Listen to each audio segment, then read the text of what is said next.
organiser ses courses pour un rééquilibrage alimentaire.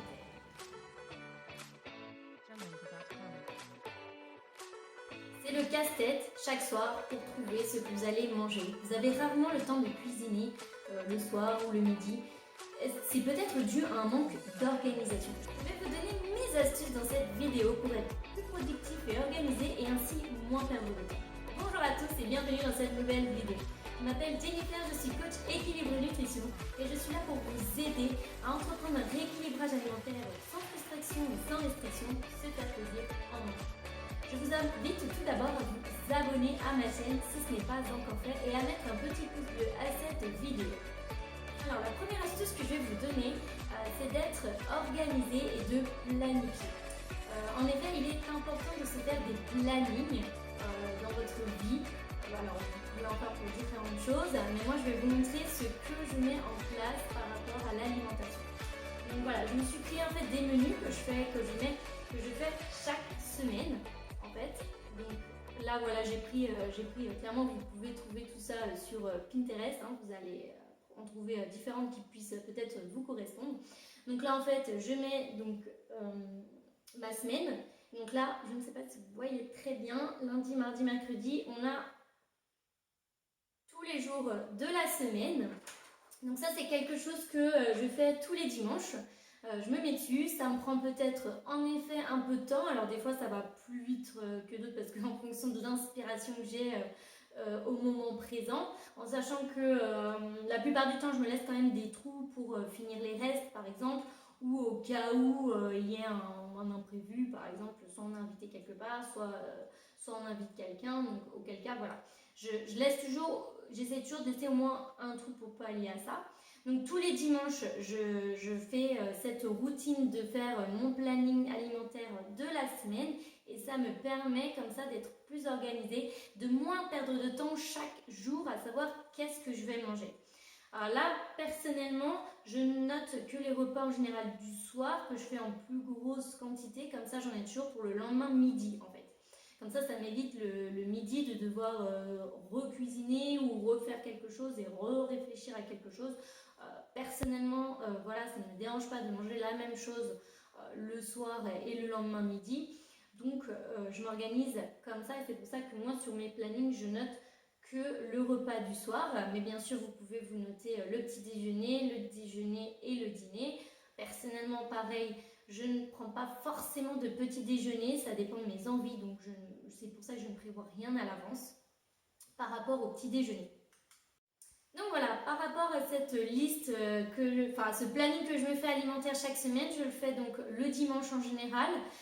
Je le fais pour la semaine, après ça peut arriver que je puisse le faire pour 2 ou 3 semaines, mais en général je le fais à la semaine. Et derrière, ça va être ma deuxième astuce, c'est de se faire une liste de courses et de s'y tenir. Donc suite en fait à ce menu de la semaine, je fais donc ma liste de courses sur le même modèle. Donc voilà. Concrètement, je fais quoi? Je prends le menu que je viens d'établir à la semaine. Je note tous les produits qu'il me faut pour réaliser tous les plats. Je vais au fur et à mesure regarder dans mes placards, voir aussi ceux qui me restent, parce que forcément, si j'ai déjà les choses, je ne vais pas les racheter. Concrètement, quand je vais faire mes courses, je ne prends que ce dont j'ai besoin en fait. Je ne vais pas prendre de doublons, je ne vais pas faire de réserve ou de stock pour 6 mois. Ça ne sert à rien que ça traîne dans les placards, ça prend de la place. Et en plus de ça, après, il faut bien faire les rotations des dates. Donc après, c'est toujours un peu plus fastidieux au moment de ranger les courses.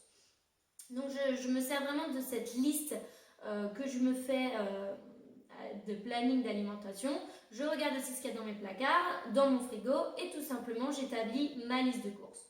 En général, début de semaine, je vais faire donc mes courses, je prends ma liste, je m'y tiens. En général, je rajoute certaines choses que j'ai pu oublier de noter sur la liste, mais en règle générale, je respecte ma liste. Du coup, ça me permet de beaucoup moins craquer par rapport à avant quand je ne faisais pas forcément de liste et de planning à la semaine parce que comme je ne savais pas ce qu'on allait manger, à chaque fois je me disais ah bah tiens je vais prendre ça, ça serait sympa si je le fais comme ça et puis en fait on fait les courses à un moment donné. Arrive la semaine et on avait oublié le truc pour lequel on avait acheté ça en fait. Donc au final, perte de temps, perte d'argent parce qu'au final la plupart des choses partent à la poubelle et c'est pas ce qu'on veut quoi. C'est c'est éviter au maximum le gaspillage. Vous verrez que justement en faisant ce système-là, votre gaspillage, si vous en avez, si vous n'arrivez pas forcément à gérer, là il va vraiment vous être utile pour éviter ça au maximum. Et ça c'est super parce que ça évite le gaspillage de 1 et en plus de ça, ça vous fait faire des économies. Donc ça c'est vraiment top. Ma troisième astuce, c'est de choisir le bon moment. Alors, qu'est-ce que ça veut dire choisir le bon moment?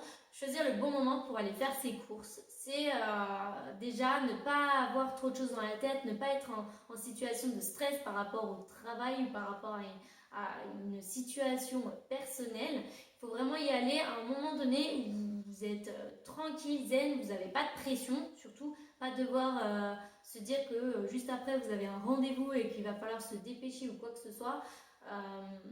Non, sinon ça va pas le faire. De même qu'il ne faut pas aller faire les courses en ayant faim, ça paraît plutôt logique, mais du coup, si vous avez faim, vous allez plus facilement craquer sur des choses qu'il n'y a pas justement sur votre liste parce que vous aurez envie de tout en fait. Alors que c'est normal, quand on a faim, on a envie de tout. Ma dernière astuce, c'est donc d'être organisé et surtout d'être flexible. En effet, si jamais vous avez un repas qui vient s'immiscer dans cette semaine parce que vous avez un collègue de travail qui vous invite à manger le midi ou vous êtes invité à un repas le soir et que vous avez déjà fait votre planification alimentaire de la semaine, il faut rester flexible. Ce n'est pas grave. Vous pouvez très bien les manger et ce que vous aviez préparé ou ce que vous aviez acheté, soit vous le congelez, soit vous le faites et vous décalez pour un jour. Si vous vous êtes laissé un trou, ça peut justement vous permettre de switcher certains jours.